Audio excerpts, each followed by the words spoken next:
chiều thờ ta đông du na lạc đi ai hình nung thiếu khai đã na ngay hậu ra si tai ngon đi mi xin check xin thâu răng đâu rapture day mà tạm thứ yam na nak xin lệ đồ kỳ mây con từ đã nắng chất ninh ra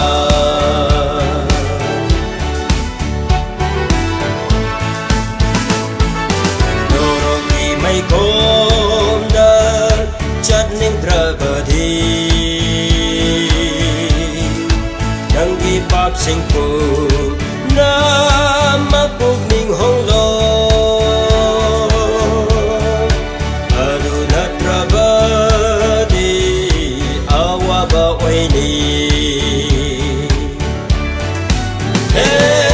tai ngon đi mi xin check xin thâu răng đâu rapture day mà tạm thứ yam na nak xin lệ mây con từ đã nắng chất ninh ra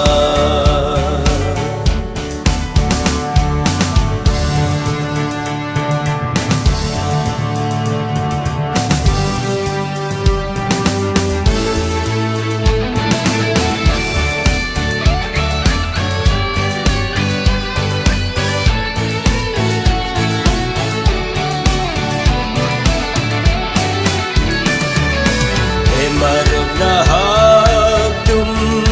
tu na lay ra di hau kat lo prabhu lag panak sin lag le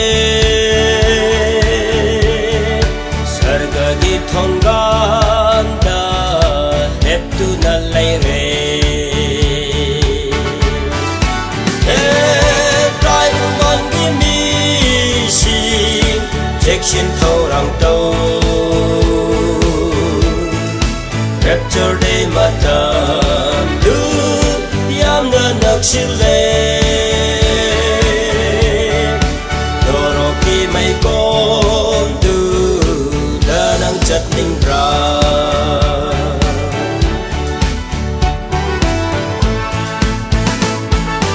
ai bằng nghĩ rằng đời lúc tu na lay bra